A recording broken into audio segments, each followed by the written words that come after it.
Hey guys, so in today's video I'm going to be talking all about dip powder top coat, and that includes my favorites, the application process, as well as some of my helpful tips. So let's get right into the video. Alright, so off camera I've already applied my color and clear dip powder, and I used Sandcastle from Sparkle & Co., which is this gorgeous nude color, as well as clear dip from Double Dip to clear encapsulate. So I have a total of 4 layers, 3 of color and 1 of clear. And now I'm going to go ahead and activate all of the nails to make them nice and hard and ready for filing.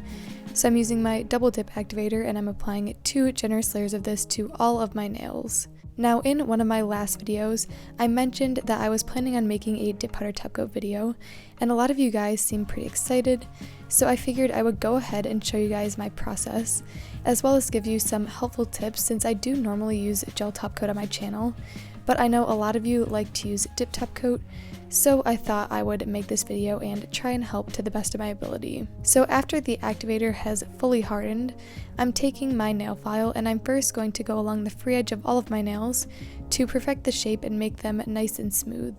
So I have sort of a rounded nail shape here, so I'm just tapering in the edges and then rounding off the free edge.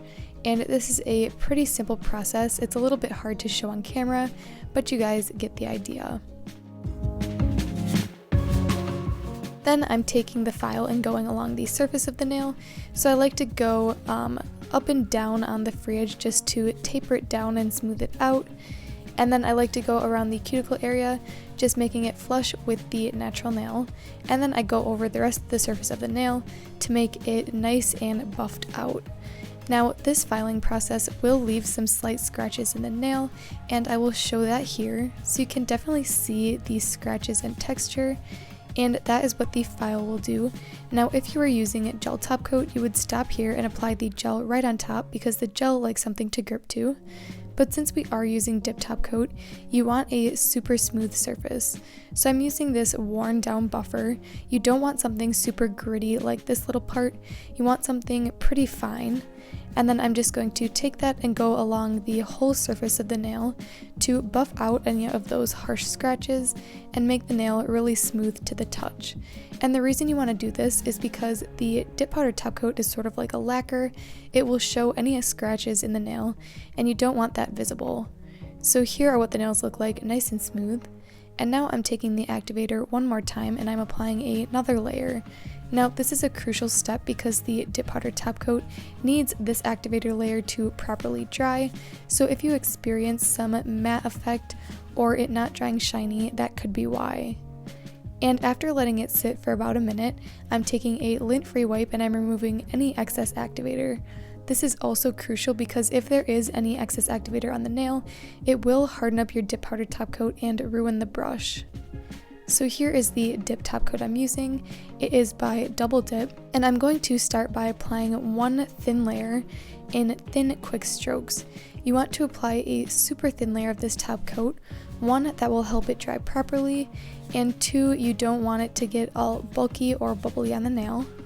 And you also want to apply it pretty quickly because it does tend to dry a little bit fast, so that's what I'm doing here. And then after letting it dry for about 30 seconds, I'm immediately following it with a second coat, and this is going to be a little bit more precise and add that super shiny finish. I'm also going to wrap the free edge in this coat to make sure the dip powder is sealed in. Now you may notice I have that lint-free wipe down.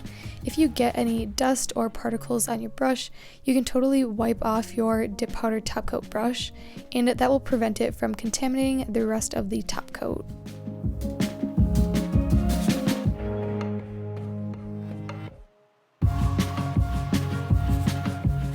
So after watching that, here are my key takeaways for the dip powder top coat application. 1, you want to file and buff the nail super smooth. You do need that additional layer of activator after filing. You need to remove all of that excess activator before the application. And you want to apply the top coat in super thin, quick strokes. And this will allow you to get the best possible super shiny finish with your dip top coat and make sure it dries properly. And here are my favorites. So I really do like Sparkle & Co. Glossy Coat 2.0, as well as the Double Dip Top Coat. They're pretty comparable. And the Virgo and Gem one is also very shiny and definitely one I would recommend checking out. So I will link these 3 in my description as well as the rest of the products I used. And here is the finished manicure. You can see the nice glossy finish and this gorgeous color. So I hope you guys found this video helpful. If you did, be sure to give it a like and subscribe down below, and I will see you in the next one.